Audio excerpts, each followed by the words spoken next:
Hey guys, do you work in emergency medicine? An absolutely crazy and intense environment where you see things every single day that most people don't see their entire lifetimes? You feel burned out, unappreciated, like there's nobody you can talk to about the struggles and the things that you see every day? If that's you, I want to let you know that you are not alone. Today I have a bunch of real professionals with real careers in emergency medicine that can relate to the struggles you have on a daily basis. My mission with this new format is to share stories that educate, encourage, uplift, and maybe just that you can relate to that aren't that uplifting. I mean, a lot of our stories in emergency medicine are not uplifting stories, right? But I want you to know you're not alone, and I want you to not just survive working in emergency medicine, but thrive in emergency medicine. Maybe you're a brand new EMT, paramedic, nurse, and you got criticized by a physician today, and that made you super frustrated your whole shift. You're driving home, that's all you can think about. Maybe you missed a lot of IVs today or had a super challenging patient you had to deal with. If so, this show is for you. My guests are from every walk of emergency medicine, and they're here not because they have it all figured out and they're perfect at this job. It's because they actually have a desire to help you. By the end of this episode, I hope you feel encouraged and feel like you're not alone and realize that you can succeed in emergency medicine regardless of what level of care you provide. You can leave your shift without feeling beaten down, burned out, and discouraged every single day. I personally have struggled with burnout, discouragement, frustration many times throughout my 15 years in emergency medicine. My name is Aaron. I'm the host of Practical EMS. I've been an EMT, paramedic, and now ERPA. If that sounds at all of interest to you guys, please stay tuned. I'm going to bring in my guests and we are going to have an awesome show.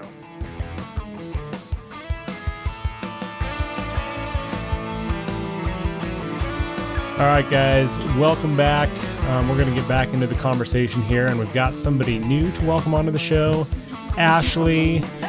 What we kind of did when we first got started is just have everyone kind of say their first name, how they've got involved in emergency medicine, how long they've been in, credentials, maybe something that inspired you to get into emergency medicine, if you want to kind of introduce your first name and credentials, all that. My name is Ashley. I started out as an EMT about 11 years ago and did a 911 and then got my medic.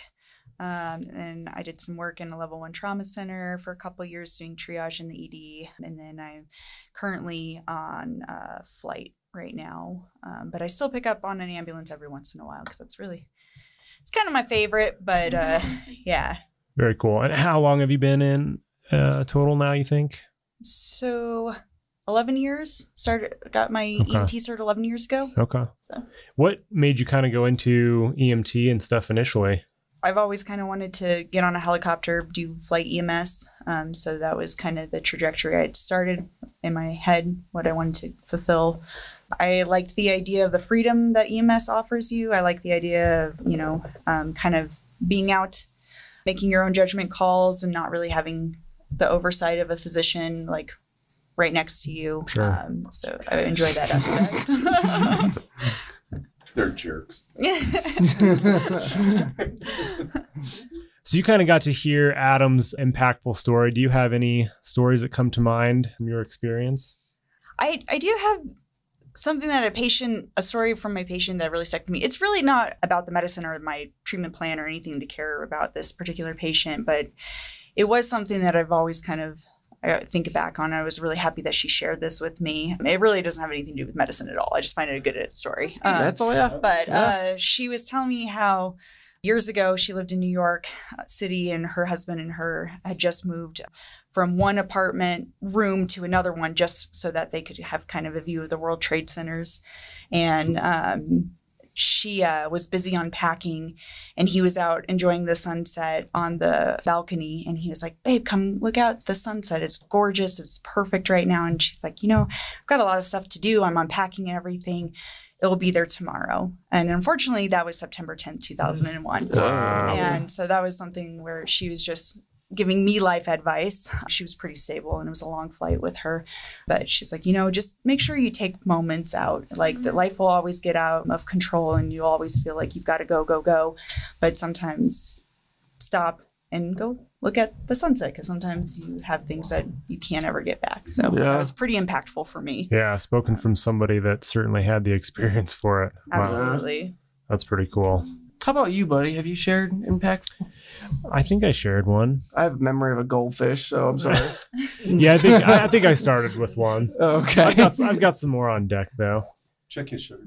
Yeah, exactly. Yeah. Boy, my voice is not loud. Is that loud enough? Okay. Oh gosh. Go for it. Well, I just kind of, 2 stories come to mind for me, and it's kind of like, I really believe there are times when you are, like you were kind of saying, totally meant to be in the right place at the right time. And I think there are other times that are like truly divine, when you just get that sense of like what you're supposed to do without even knowing what it really is going to look like. But then also when you go into like the medical field, especially emergency, like you're such a learner all the time. Like you never stop learning. Absolutely. And it's so intimidating initially. And I think, you know, as a new ER nurse, I was so nervous to like put a blood pressure cuff on a patient too aggressively. Like, you know, you don't, like you just don't know what you're doing yet. And you're just trying to get your feet under you. But I think a good piece of advice that I was given is just like to constantly stay humble and to always want to be a learner. Because there's always going to be something that you don't know how to deal with. I was like maybe a nurse for 1.5 years, so very new still. And they asked me to come up to intake to discharge a patient. And I go out there and I'm discharging them. And the security officers run in from the parking lot and they're like, help, help, we need help. And I look around and there's nobody but me and one of the EMTs. However, this happens a lot. Like, you know, they're not medical. They don't know. Some family member rolls up like panicking. They're like, oh, it's an emergency. It's not. So we're kind of like waltzing out there like, oh, we'll see if this is really anything. And there's this car parked there and we'll call the patient 40-year-old Susan. And Freaking Susan. And she's in the passenger seat and her son had driven her and he's outside of the car and he's like, please help my mom. Like something's wrong. I don't know what's going on. So myself and the EMT walk over to the passenger side and she's still sitting there, seatbelt's buckled and her eyes are really wide. And I was like, ma'am. And she turns her head and she looks at me and dies. And just right in front of me. I was like, what? Hello? Did Hello, she just Susan? leave this earth? Yes. And it was dark out and there's so much going on. And I just kind of had like this moment where time slowed down. And it was like probably only 5 seconds, but it felt like an eternity. And I was like, Kiara, what are you doing? I don't know. And so I just ever so slightly put my hand up to her neck and I was like, nope. Chest is, and I was like, turned to my EMT. I was like, we don't even have time for a stretcher. They had a wheelchair right there. I was like, we have to get her in the wheelchair right now. Call charge. Like, we're coming. We get this patient into the wheelchair. It's just a whole cluster where I'm pushing her in the wheelchair, running in. I mean, her son's running with us. It's a total panic. I'm like, my heart's beating 1 million times a minute. And we're running towards the doors to get into the ER. And like a movie, there's some little kid like dawdling around. I'm like about to run him down. Yes. And his mom like grabs him out of the way at the last second. And I run over my EMT's foot. And I'm like, I'm so sorry. She's like, just go. Go without me. We're running down to the trauma bay or the resuscitation bay. And the one that I thought we were going to go to was dirty, I guess. And I didn't know. And so at the very last minute, the charge nurse is like, stop this room. I slam on the brakes. I thought I was going to catapult this lady right out of the wheelchair. Can you imagine? Oh my gosh. Oh my gosh. Luckily, I didn't. And we throw her on the bed. We do like a couple rounds of ACLS and we get her back. And it was just, I mean, I was in the corner. Like I was pouring sweat. I was like, I just had like an out of body experience. And that to me was really like the first time that I felt like, okay, this is emergency medicine. Like this is crazy. Like you just don't know what's going to literally roll into the door. Did you tell her to stop it? That usually works. Can you stop that? Ask them nicely. I know, Please. honestly. Well, it's true that we do a lot of non-emergent medicine for a lot of the day. But your point about the next patient could be that patient, Yes. though. Every single next patient is potentially that patient. And I think you know, I didn't know a lot because I was so new, but I knew enough to be like, okay. And you just kind of kick in. But then as you grow, you know, you gain knowledge, you gain experience, you create the ability to remain calm. And so fast forward like several years, and we have this really busy night, and we literally had like no rooms available, huge waiting room. Ambulance traffic was crazy. Thank you so much. You're welcome. You're welcome. Job security. Damn straight. And I was the role of the flow nurse, which is like you are taking the patches and rooming patients throughout the department. And the techs up front call me. They're like, hey, we have this guy. We'll call him 65-year-old Steven. Don. Yeah. Dawn. And they're like, he looks really bad. He's an AFib RVR. We need a bed. And I was like, I literally have one bed that I was going to use for this ambulance, but I guess we can take it. I was like, it's dirty. I'm going to clean it right now. The nurse in that assignment was with a really sick patient. So I was like, I guess I'll just check him in. And I like go in, and this other nurse sees me, and I said, why don't you, they kind of start grabbing the crash cart. I was like, yeah, just bring it. I feel like this is going to be weird. So get this guy into the bed. His wife is with him, and he just looks terrible. He's really diaphoretic. And this other nurse says, I'm going to step out and grab something. I was like, okay. And take your time. Yeah. And again, it was just kind of one of those things. I had just gotten his shirt off, and I was about to start an IV. And I just had this sense, and I'm a Christian too. It was like the Holy Spirit. I was like, I need to put this guy on the pads. Like, I know I have to put him on the pads. Like, he's about to code, and I don't know why, but he is. Edison medicine. Sorry, bud. Yeah. And so I just ever so calmly walk over, and I put him on and I get the first one on, and I'm taking the back off the second one, and his wife's just sitting in the corner, you know, minding her own business. And I'm about to put the second one on, and he goes, I mean, what is this? It's like the same thing. And he takes this really big breath, and he goes, whoa, I feel really dizzy. I'm like, great, all your blood's leaving your brain. And then he just closes his eyes and drops back. And I get the second pad on, and it's starting to read, and I don't have a pulse. And right then the other nurse comes moseying back in. He looks at me checking the pulse, and I just whisper, I was like, start compressions right now. So we drop the bed, we press the code blue. He does like, you know, just a couple of compressions, and it's VTAC on the monitor. Yeah. And I just shocked him. Yeah. And Yeah. I said, get back on the chest. And, you know, the wife is so stunned, like, what is actually happening? And so shock him. He gets back on the chest, and like 4 compressions in, the guy pops up, throws him off, sits right up. And by then, all like the ER doc, everybody comes running in. They're like, what's going on? And I was like, he went into VTAC, he coded, I shocked him, and he's back.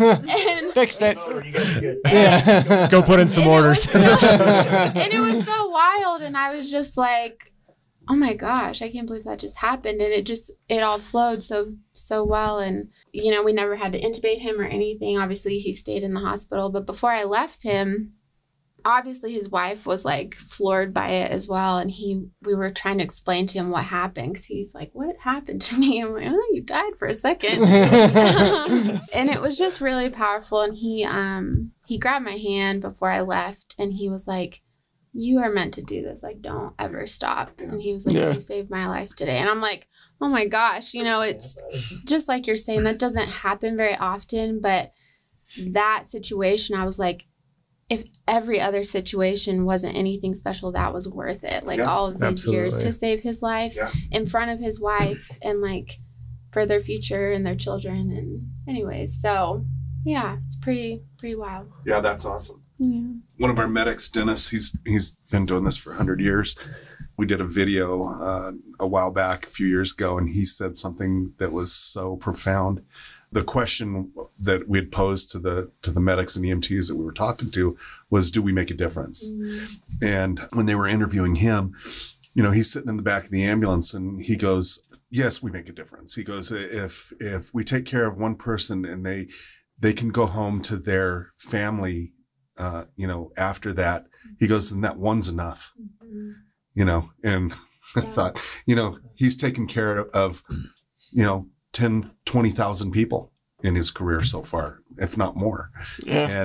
And you know, his insight was, yeah, if only one of those patients go home, then that one's enough, you know, so, but it's really not enough because it's addictive. It really is. Keeps you going. Yeah. But anyway. I'll tell you that that going out to the car story doesn't always work out that well. No. Yeah. So not long ago, I'm towards the end of a night shift. I think I was off at 6 a.m. and it's like 5:02. So all I can think about is the department's finally calm. I'm going to be out on time for once. My notes are almost done. That's what you did. You said it. Yeah. And I thought it, right? It was my fault. I probably fault. said it out loud. Yeah. And so one of the techs that I work with, big dude, physically big dude, I hear his voice booming over my shoulder.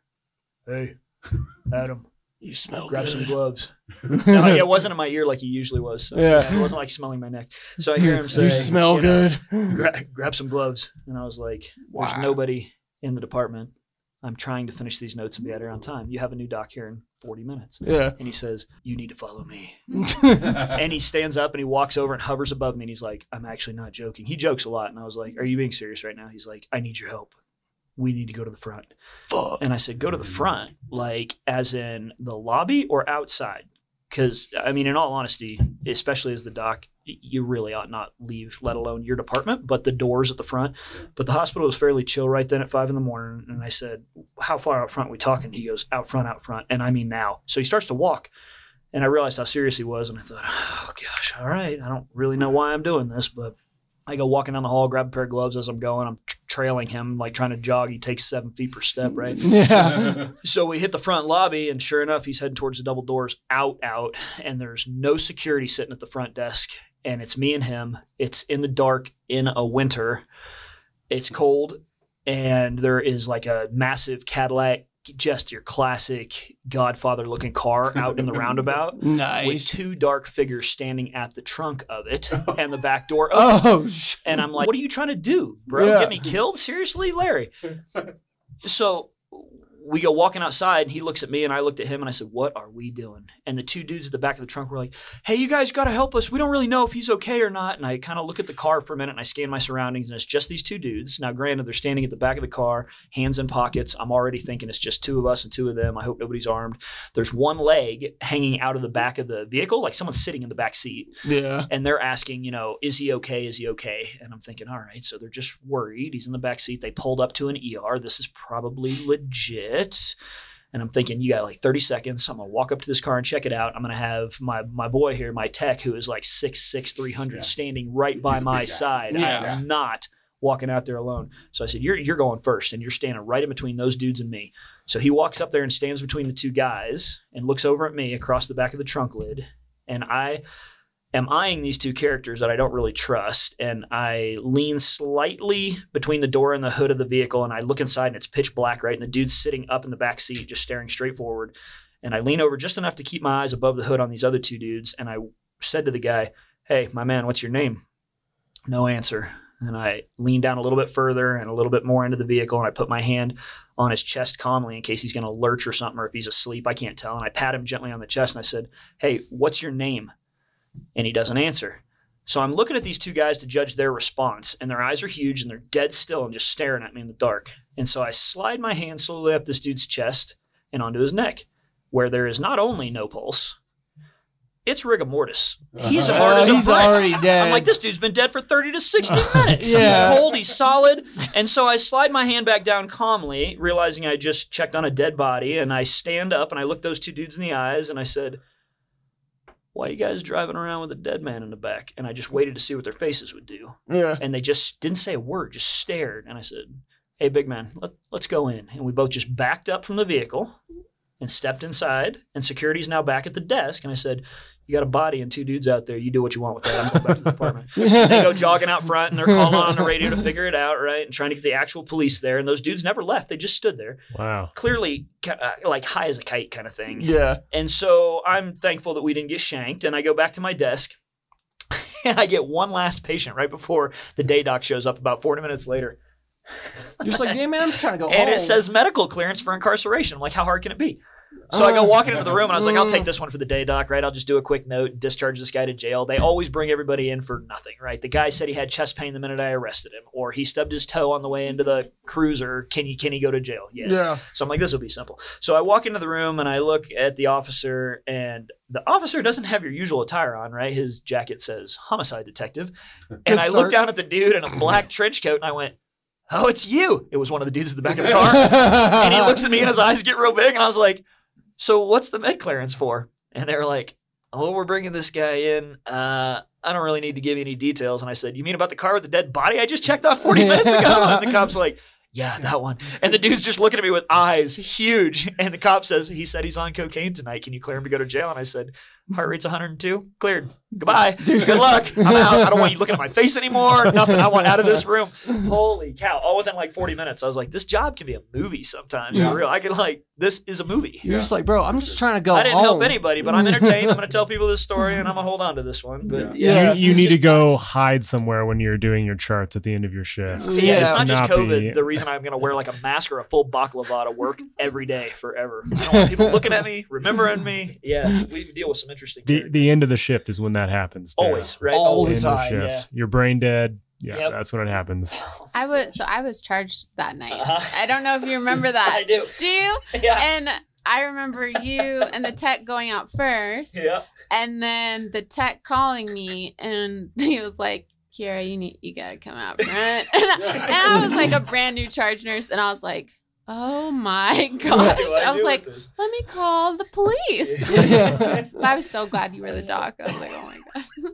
Short visit. If you're going to be in that situation, that tech is the guy to have with you. Yeah, for sure. I was like, Oh, if he yeah. just wants to put a hand on someone's head, Well, you calm know, them down. It's fine. You know, he used to be like head honcho bouncer at a big I did not. I'm not nightclub surprised, but I downtown didn't know. here. Makes sense. Yeah, Yeah. no, I know you guys talk about 350 cornbread Yeah. fed, don't with me, Yeah. kind of thing. Don't do it. I went on a call at the bar he was working at one night, and all of a sudden I hear, guys. I went, Larry. Yeah. Good to see you. I guess I need to have him on the show probably. Yeah. Yeah. He's got a great radio voice. He does. Oh, yeah. Absolutely. For sure. Welcome to Saturday Night. All of this stuff that anybody hears today is just our opinion only. It does not reflect any agencies we work for, hospitals we work for, any companies we work for. It's just our opinions only. Like I said earlier, we've modified all these patient stories so that any resemblance to a real life patient is just coincidental. This is for educational and entertainment purposes only. There is no medical advice here, so do not use this as medical advice. Do not use this to diagnose any medical or healthcare related conditions. All right, what you got? I've got a lot of other questions. You guys are doing a great job just keeping this going organically. I don't know that I really need to ask them. We can take a quick break from stories though and just say, what would your advice be for, the brand new ER doc, the brand new EMT, the brand new nurse, the brand new paramedic that just had a really rough shift? They're like, I don't know if I want to do this anymore. This job kind of sucks. It's stressful. I mean, what would you tell them? And you guys can each kind of take turns, I guess, giving your advice for who you were years ago. So you're saying to someone who's new to the field? Yeah, let's say somebody new or somebody that's just burned out by it, maybe. Okay. Well, with the new to the field, I can kind of answer that one because whenever you sent that little template out of like the questions, it actually made me think for a second. And this goes kind of more to the emotional side of things. So with the newer guys coming in, if you win, that's a sad reality. When you have those calls that does hit you emotionally, hold on to those feelings because the worst thing that this job can do is make you numb to it all. The worst thing it can do is make you forget that you're human, make you forget that people, your patients are also human beings. And burnout is a real thing. I've been burnt out twice. My first partner had to call me out on it because I was just snipping, just talking shit, doing bare minimum. People call it compassion fatigue. I've heard that quite often. There's nothing wrong with not being okay. There's nothing wrong with having emotions, And as like first responders and, 911, people think that, we have to sit here and be cool, be calm, collected, and, push all that crap to the side because we have calls holding, But it will sit here and it will come out. sometimes at the worst of times. And, and then some people will go to alcohol or substances to get emotions out. So with the burnout, take time off, make time. The only people that truly matter is you. The company can wait, take time off, go on vacation, see a therapist, because like I said, emotions, especially with the individual going through that, they are the most important person right now. And just take care of yourself. I'm a very firm believer in all that stuff. I can give a shit less if we're getting our taint beat in with 911 calls, but as long as that person is taking time for themselves to try to get healthier again, that's all that matters to me. 100%. Yeah, I think what you said about like it's okay not to be okay. One story I have, when I was a brand new EMT, I'd probably been out 6 months, thought I was super cool, thought I knew a lot. You were, and you were cool. We had an We had an EMT student, this young girl, super excited, had never been on an ambulance before, and our first call out of base is a cardiac arrest. It was morning, right? So that's your first call when you leave base in the morning, is a cardiac arrest. People waking up to their dead relatives, and we're going and with the DOA. Sorry, dude. We're like, yeah, we're grabbing all our stuff. This is a call. We're bringing all the bags in and putting the stretcher at the front door. You're going to get to do chest compressions. And because I ain't. We walk in past this guy's kids, walk past the hysterical wife, up to this guy's bedroom. We'll say he's a 45-year-old guy, and no pulse, not breathing. And we have her start chest compressions.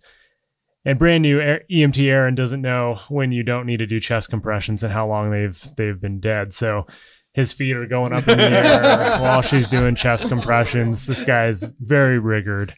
And my EMT partner's like, yeah, hey Aaron, we don't need to do compressions here, unfortunately. And so we stop her, and of course, we had thrown our bags around and opened up a bunch of stuff. So we're cleaning up the rig while my partner breaks the news to this poor guy's family, and I'm helping her clean up the rig. And Aaron's like being super macho, like, oh, this is what we do. If you can't handle this, and this job isn't for you, and not a big deal. We're going to see 5 more dead people today. This is what we do. And my partner like comes around, and he's like, Aaron, knock it off, dude. Like, she's back there crying, and she's, she was crying.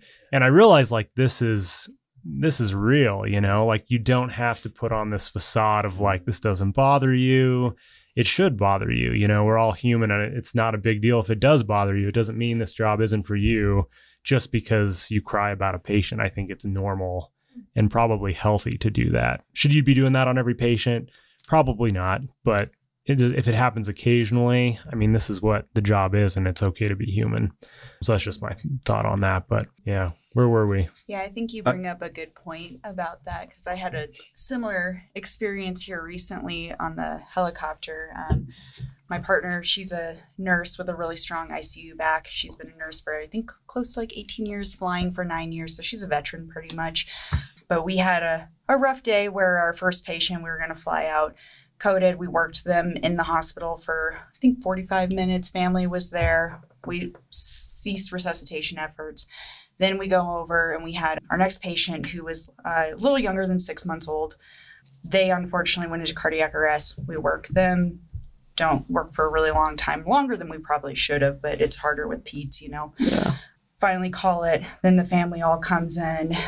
It was the youngest of like 5 or 6 kids. And the next in line and starts singing "You Are My Sunshine." So then my partner and I, like, we're both going out to the hall I to would have cry. broke. And, I would have broke. It was interesting, the difference in the way my partner handled it versus me, because my background is EMS. And I think a lot of EMS background, you're not allowed to, like, you get up and you keep going. And so like I'm pack up all of our stuff, clean it all up. And she's just like sitting there, and she's just like, I can't. She's like, I'm going to pull us out of service. And I was like, what?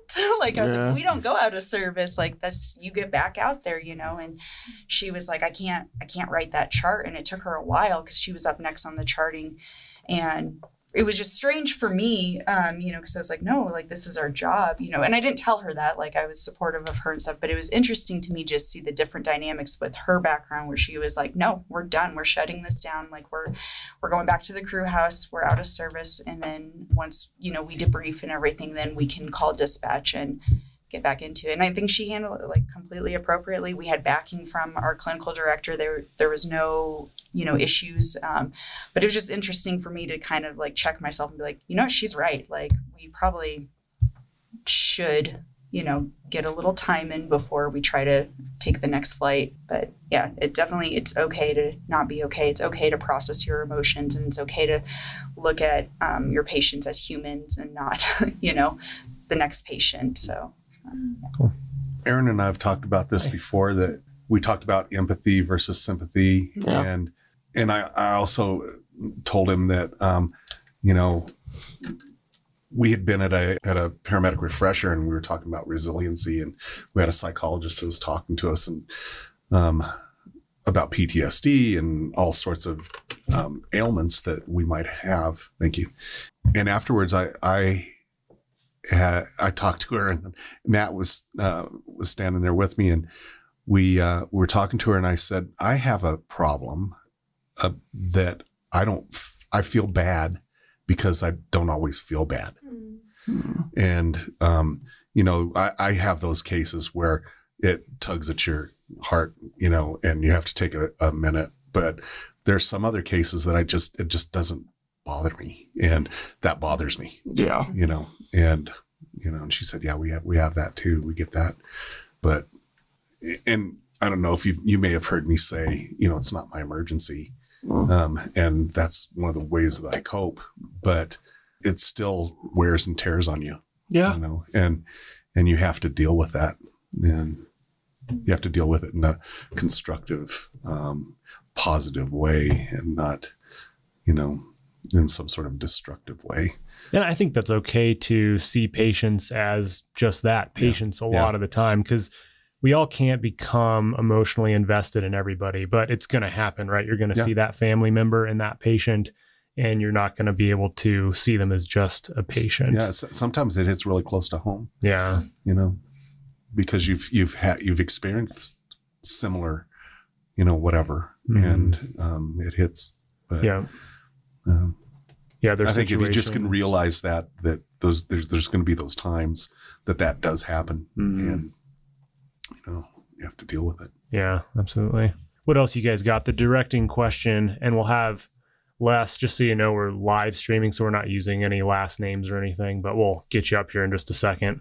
The directing question is kind of like, what would you guys tell your younger self, your new to emergency medicine self, or that person that's burned out? So I'll keep my answer for, we were kind of talking, I noticed, on each of our respective fields, so I'll keep my answer kind of short regarding docs, because it's kind of unique in regard to being in a place as a physician where you get into this specialty and then realize, which this is not a place I'm coming from, but I've certainly seen enough of it, where you get to the place where you start to practice and realize, nope, this is not what I wanted to do. This is not what I signed up for. This sucks in general. And now what? From a doc's perspective, you are likely, the grand majority of you and myself, to have spent a lot of money that was not yours to get there. And turning around is not an option, right? So if you're carrying $250,000 in debt and are board certified in emergency medicine and don't plan on going back to residency for another 3 to 5 years to pick another specialty and can't afford to do anything else to pay your bills, you're in a unique spot. So from that perspective, I would say a couple of small things.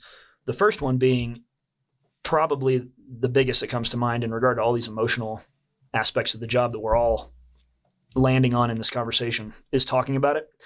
Finding someone or a group of people, whether that's your spouse or a friend in medicine or someone somewhere, to offload. The longer you go doing that job thinking this is not what I signed up for, emotionally, physically, whatever, the sleep schedule, whatever it is, if you're like, I do not like this and I have gotten all the way to this point, you probably ought to do yourself the favor to at least let that out. Talk about the struggles, talk about the good cases, talk about your day every day if you need to, or once a week or whatever. Don't hold it up. That goes for all our specialties. But, when there's really no option as much so to back out from the position you're in, especially if you're young and new, you probably would do yourself the largest favor to learn to be someone who talks it out if you're not that person. I'm generally not that person, but you find pretty quick you ought to offload to somebody who can tolerate it. Find a good friend or a confidant or a coworker or somebody that you can talk about good cases, bad cases, what you like about the job, what you don't like about the job, and just get it off your chest regularly. That would be a good option.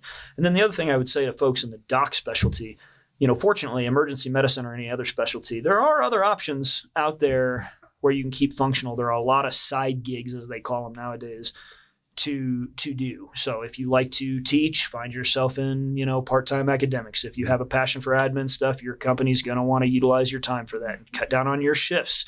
There are all kinds of other things to do. If you can hustle for a year, you're probably as a doc going to make enough money, even with your debts, to put it into some kind of smart investment or whatnot. So think ahead and find alternative options to where it's not just 16, 18, 20, for crying out loud, shifts in the ER every single month as your primary focus, because you will just continue to burn yourself out, because the job is what it is, right? You've heard all these stories already over a matter of an hour and a half. It's hard, period. People are hard. There are really, really high highs, and then there are really, really low lows. So if you find early in the game that you're not built for that, or you made a mistake in your eyes, talk it out, and then use that opportunity to find other side gigs that your knowledge will allow you to do, because they're there, and start working on that sooner than later if you need to work a little less in this area, the clinical capacity, and somewhere else, because you have to be able to function, most of us, financially. There's occasional, the first generation college student where somebody paid cash for him to go, but most of us would be kind of stuck per se if we felt that way. So find a way to not burn yourself out more by taking those two pieces of advice. I think that's what I would say to young docs. Everybody probably has an answer for this question. So who else wants to talk? I would say for ER nurses, the turnover rate for them is pretty fast. Like typically they only last 2 to 3 years before they go somewhere else, change specialties. And I think that one of the big reasons that I've lasted so long in the ER is that I've been very mindful of how I utilize my time. I see so many ER nurses that start out and they're addicted to the initial adrenaline. They're so excited and they're like, I'm going to pick up every extra shift, constant. And I'm always like, guys, please be careful. You're going to burn yourself out so fast. You have no idea. And they're like, oh, no, it's fine. And then I just watch them crumble as they pick up, and they just exhaust themselves and they deplete themselves. So I would just say to enter in at a healthy pace. And then I also see a lot of new ER nurses that they get very impatient. They expect to be immediately in the trauma bays, immediately doing all of the critical care. That's just not a reality. You have to learn, you have to build. And there's nothing wrong with taking care of normal emergent patients. Somebody can decompensate at any time. And so I just try to really encourage them, wherever you're at tonight, you're meant to take care of these patients. That's a good role that you're in. So be patient as you learn and as you grow. And then I think to really figure out your why, what's your driving force to do this job? It definitely can't be money. Definitely can't be recognition or cool stories or anything like that. So figure out your why, whether it's faith or desire to give back or take care of people or whatever, because if you don't have that, being an ER nurse is an absolutely draining job to do. Yeah. Actually, I want to say something about nurses. So one of my best friends, Eric, he was a flight nurse. He worked in the unit. He was a paramedic. When he became a nurse, he told me, he goes, it's so much harder. It is so much harder than being a paramedic. He goes, because I'll tell you why. He goes, they never, ever stop. Yeah. He said they are on their feet constantly, all shift. He said, never stop. He said, it's physically demanding. He goes, I didn't know how tired I was going to be until I became a nurse. Anyway, with that said, I have a couple of things. We've touched on several, but I think what I would tell myself if I was brand new, one of the things that I would tell myself is 401k. do it. Yeah. Several reasons. Usually when you're at that level, and you take out 401k, you actually bring home more money per paycheck. it drops you into a lower tax bracket and you get more money.